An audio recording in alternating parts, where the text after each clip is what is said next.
참 좋은 날입니다. 어스틴 주님의 교회 매일 말씀 묵상에 오신 여러분을 환영합니다. 말씀을 통해 샘솟는 하나님의 은혜를 경험하시길 바랍니다. 오늘은 어제보다 더 행복한 하루가 될 것입니다. 안녕하세요 성도 여러분. 7월 11일 월요일 말씀 묵상 시작하겠습니다. 오늘 함께 묵상할 말씀은 고린도후서 3장 1절부터 3절까지의 말씀입니다. 고린도후서 3장 1절부터 3절까지의 말씀 함께 읽도록 하겠습니다. 우리가 다시 자천하기를 시작하겠느냐? 우리가 어찌 어떤 사람처럼 추천서를 너희에게 붙이거나 혹은 너희에게 받거나 할 필요가 있느냐? 너희는 우리의 편지라 우리의 마음에 썼고 뭇사람이 알고 읽는 바라. 너희는 우리로 말미암아 나타난 그리스도의 편지니 이는 먹으로 쓴 것이 아니요 오직 살아계신 하나님의 영으로 쓴 것이며 또 돌판에 쓴 것이 아니요 오직 육의 마음판에 쓴 것이라. 아멘. 사도 바울이 고린도후서를 쓴 가장 큰 이유는 자신의 사도권을 변호하기 위해서입니다. 신약 성경에서 사도라는 단어가 두 가지 의미로 사용되는데, 먼저는 예수 그리스도의 12 제자를 뜻합니다. 그리고 예수 그리스도를 전달하기 위해 파송된 사람을 뜻합니다. 사도들은 예수님의 부활을 직접 목격하고 또 최초로 복음을 전달한 자들이었고 초대 교회의 창시자들이었습니다. 그래서 많은 사람들이 사도들을 잘 알고 있었습니다. 그런데 바울은 어떻습니까? 바울은 예수 믿는 사람들을 잡아 죽이는데 앞장섰던 그런 사람이었습니다. 예수님의 제자도 아니었고 오히려 예수 믿는 자들을 박해했던 바울을 어떻게 사도라고 인정할 수 있겠습니까? 우리는 사도행전을 통해서 또 그리고 바울의 간증을 통해서 그가 어떻게 다메섹 도상에서 부활하신 예수님을 만났고 또 이방인을 위한 사도로 부르심을 받았는지 잘 알고 있습니다. 요즘 같으면 SNS에 올려서 자신이 겪었던 일과 사도로 부르심 받은 것에 대해서 많은 사람들에게 알릴 수 있었을 텐데, 그 당시에는 본인이 직접 간증하며 말하지 않는 이상 방법이 없었습니다. 그런데 여러분, 지금 사도 바울이 자신의 사도권을 변호하고 있는 대상이 불특정 다수가 아니라 고린도 교회 성도들입니다. 고린도 교회는 바울 본인이 직접 개척하고 또 성도들을 양육한 그런 교회입니다. 성도들은 이미 바울이 어떤 사람인지 어떻게 사도로 부르심을 받았는지 잘 알고 있습니다. 그런데 사도 바울이 고린도 교회를 떠난 후에 유대주의적 그리스도인들이 교회에 들어왔습니다. 유대주의적 그리스도인이라는 것은 예수 그리스도를 주님으로 믿는 그리스도인들은 맞는데 거기에다가 유대주의적 전통을 얹어서 지키는 자들이었습니다. 유대인들의 전통이 무엇입니까? 율법과 할례입니다. 예수 그리스도만 믿으면 구원받는 것이 아니라 율법을 지키고 할례도 받아야지 구원을 받는다고 주장했습니다. 바울이 전한 복음과는 전혀 다릅니다. 다른 복음이죠. 바울이 전한 복음을 듣고 그리스도인들이 된 그 성도들은 바울을 잘 알고 있었지만 그렇지 못한 자들은 바울의 사도권에 대해서 늘 시비를 걸었습니다. 바울을 사도로 인정할 수 없다는 겁니다. 사도로 인정받고 싶으면 추천서를 보여달라고 말합니다. 그 당시에는 어떤 신뢰할 만한 사람의 추천서 외에는 그 사람에 대해서 알 수 있는 방법이 없었습니다. 그래서 추천서가 굉장히 중요했습니다. 물론 지금도 취업할 때나 학교에 들어갈 때 추천서를 요구합니다. 그러나 그것이 중요한 결정을 하는 데 있어서 어떤 하나의 기준이 되지는 않습니다. 그러나 사도 바울의 당시에는 그 방법밖에 없었기 때문에 추천서가 굉장히 중요했습니다. 그런데 사도 바울은 추천서를 안 쓰겠다고 말합니다. 1절을 함께 읽어보겠습니다. 우리가 다시 자천하기를 시작하겠느냐? 우리가 어찌 다른 사람처럼 추천서를 너희에게 붙이거나 혹은 너희에게 받거나 할 필요가 있느냐? 우리 사이에 추천서가 필요하냐는 겁니다. 내가 너희들을 잘 알고 너희들이 나를 잘 아는데 서로 추천서를 보내고 받고 할 필요가 없다는 겁니다. 저 같으면 베드로나 요한 같은 제일 유명한 또 영향력 있는 사도에게 연락해서 추천서 한 장을 부탁했을 것 같습니다. 그럼 이 모든 일이 금방 해결이 됩니다. 그러나 바울은 그 방법을 택하지 않았습니다. 왜 그렇습니까? 바울에게는 종이에 쓰는 추천서보다 더 확실한 추천서가 있었기 때문입니다. 2절입니다. 2절을 함께 읽겠습니다. 너희는 우리의 편지라 우리 마음에 썼고 뭇사람이 알고 읽는 바라. 바울은 고린도 교회 성도들에게 너희가 바로 나의 추천서다라고 말합니다. 만약에 제가 한 10년 동안 여러분들을 말씀으로 가르치고 양육했다면 여러분들이 저의 편지입니다. 여러분들 자체가 저희의 추천서입니다.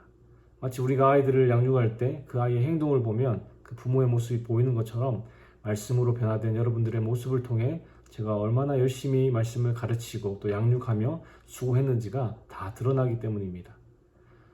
무슨 사람이 읽고 알고 읽는 바라. 사람들 눈에 그것이 보이지 않을 수 없이 자연스럽게 드러난다는 것입니다. 저에게도 이런 추천서가 한 장이 있습니다. 제가 미국으로 유학 오기 전에 부산에 있는 한 교회에서 사역을 했는데 마지막 3년 동안 고등부를 맡았습니다. 그런데 이제 막 고등부에 올라온 아이들이 저에게 마음을 잘 안 여는 겁니다. 2학년, 3학년보다 막 올라온 1학년 아이들과 함께 할 시간이 가장 긴데 이 아이들이 마음을 안 여니까 참 당황스러웠습니다. 근데 알고 보니까 이 아이들이 중등부에 있는 그 3년 동안 매년 이렇게 담당 목사님이 바뀌었다는 겁니다. 그러니까 이 아이들이 목사님에게 마음을 안 여는 겁니다. 어차피 새해가 되면 다른 목사님 오시니까요. 그 아이들이 너무 불쌍하게 느껴져서 아이들에게 제가 약속을 했습니다. 물론 교회 시스템 상으로는 한 교역자가 한 부서를 2년 목회하고 부서를 바꾸게 되어 있었습니다. 매년 중등부 교육자가 바뀌었던 건 어떤 교회 사정이 있었겠지만 규칙은 한 부서에서 2년 사역하고 부서를 옮기는 것이었습니다. 그런데 제가 아이들이 너무 불쌍해서 교회의 규칙은 이렇지만 내가 어떻게든 너희들 고등부 졸업할 때까지 내가 있어 줄게 라고 약속을 했습니다. 그랬더니 아이들이 마음을 조금씩 열기 시작했습니다. 그때부터 고등부 사역이 너무 잘 되기 시작했습니다. 제가 그 아이들과 3년 동안 지지고 볶으면서 했던 것이 무엇이냐면 경건 생활을 훈련하는 것이었습니다. 아이들이 일주일에 한 번 교회에 와서 또 1시간 예배 드리고 돌아가는 것으로 신앙이 절대로 자랄 수가 없습니다. 아이들이 집에서도 학교에서도 스스로 성경을 읽고 기도하고 말씀 묵상을 할 수 있어야 합니다. 물론 율법주의적인 어떤 모습으로 하는 것 말고 진정한 하나님과의 교제가 있어야 이 폐역한 세대 가운데서 온전한 신앙인으로 자랄 수가 있는 것입니다.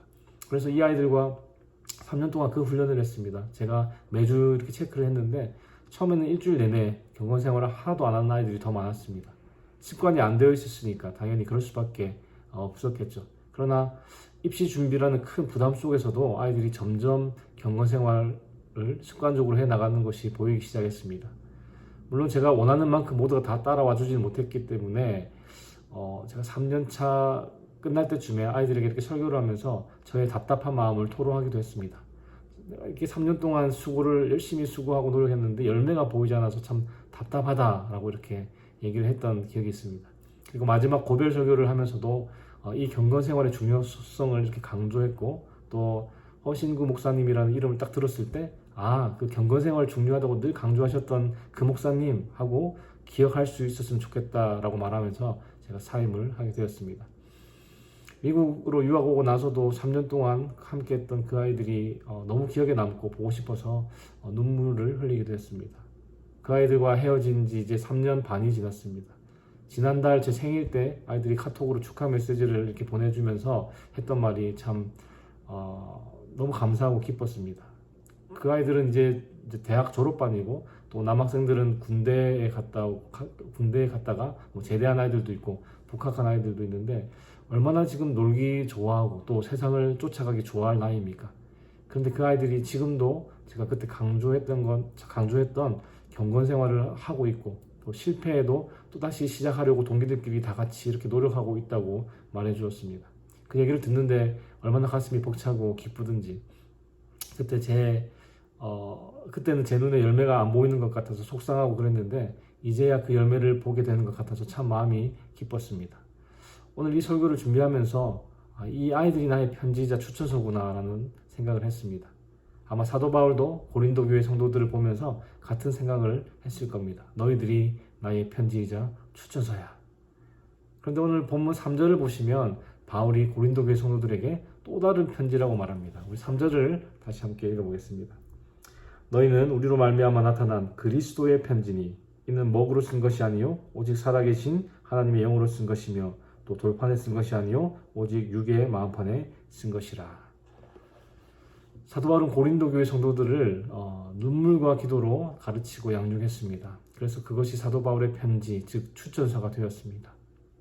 그런데 그 편지가 그리스도의 편지라고 말하고 있습니다. 왜 그렇습니까? 사도 바울이 성도들의 마음판에 써내려간 것이 바로 예수 그리스도이기 때문입니다. 고린도 교회 성도들의 삶을 통해 드러나는 모습을 통해 예수 그리스도가 보인다는 겁니다. 이것이야말로 사도 바울이 눈물과 기도로 가르치고 양육하며 기대했던 열매 아니었겠습니까? 제가 고등부 아이들에게 경건생활을 강조하면서 바랬던 것이 그들의 삶 속에 제 이름이 드러나는 것이었겠습니까? 아닙니다. 그들의 삶 속에서 예수 그리스도가 드러나는 것입니다. 어떻게 이것이 가능합니까? 이는 목으로 쓴 것이 아니요 오직 살아계신 하나님의 영으로 쓴 것이며 그리스도께서 성령으로 고린도 교회 성도들의 마음속에 복음을 새기셨기 때문입니다. 사랑하는 성도 여러분, 여러분들은 어스틴 주님의 교회 허성현 담임 목사님의 편지이자 추천서입니다. 여러분들의 모습을 통해 목사님이 얼마나 수고하며 목회하셨는지가 드러납니다. 그런데 그것보다 더 중요한 것은 여러분이 그리스도의 편지라는 사실입니다. 허성현 목사님의 목회 가운데 성령께서 여러분들의 마음판에 쓰신 그 복음이 여러분들의 삶을 통해 드러나는 것입니다.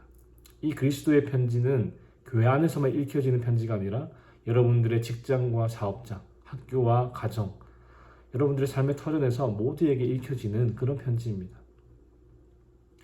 사람들은 여러분들의 삶의 모습을 통해서 그리스도를 읽어 나갑니다.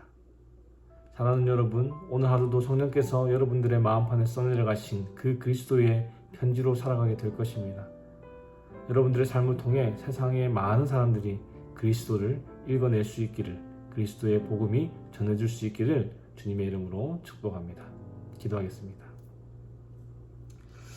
하나님 아버지 감사합니다.